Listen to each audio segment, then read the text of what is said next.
Hello guys! Welcome back to my channel. For today's video, tuturuan ko kayo kung paano gumawa ng lyric video gamit ang CapCut application.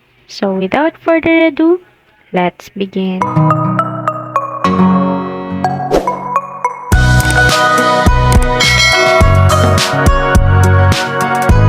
Paano nga ba gumawa ng lyric video gamit ang CapCut application?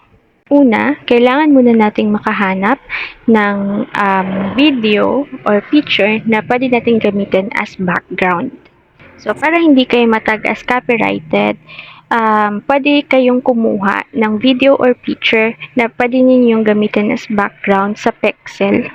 Kapag ready na po yung background video ninyo, tulad ng nasa screen ko ngayon, punta naman po kayo doon sa sounds and then click nyo yung file and then click nyo yung from device.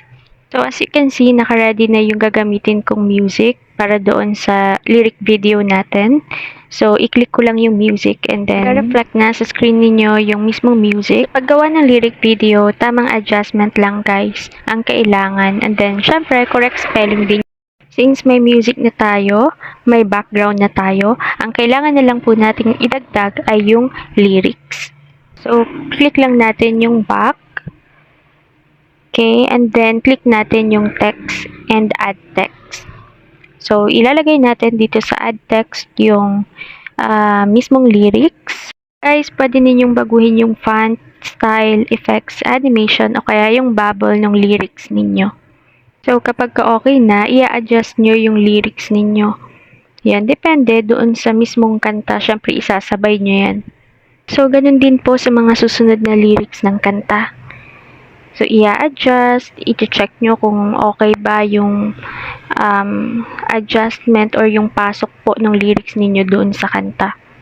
Guys, every input ng lyrics, dapat ipi-play nyo yung mismong video para makita nyo kung tama yung tempo noong lyrics at nung sounds ng kanta.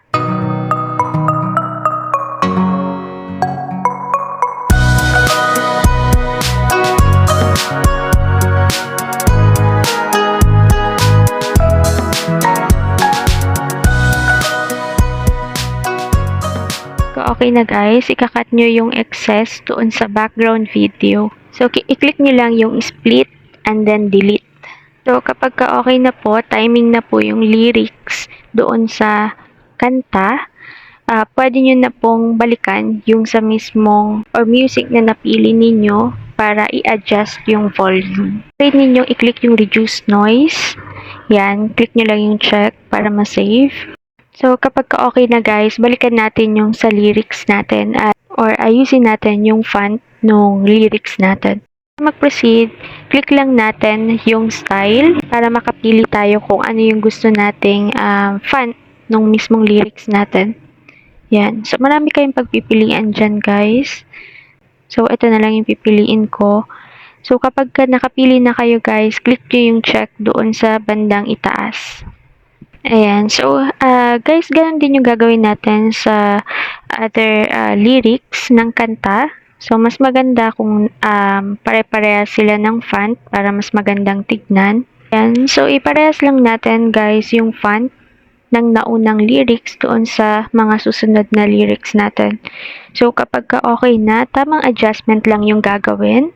So, itong lyrics na to is napakahaba. So, i-adjust nyo lang guys. Dapat hindi siya lalampas doon sa mismong box. Ayan. So, as you can see guys, marami talagang pagpipilian na effects dito kay CapCut. Alala lang guys, wag nyo pong piliin yung may nakasulat na Pro dahil meron pong bayad iyon. So, doon lang tayo sa walang nakasulat na Pro para ma-download po natin yung mismong lyric video na nagawa po natin for free.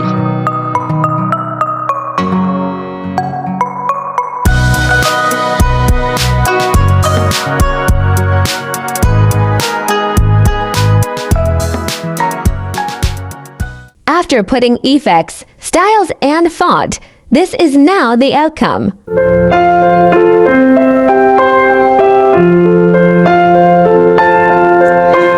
Wise men say rushing,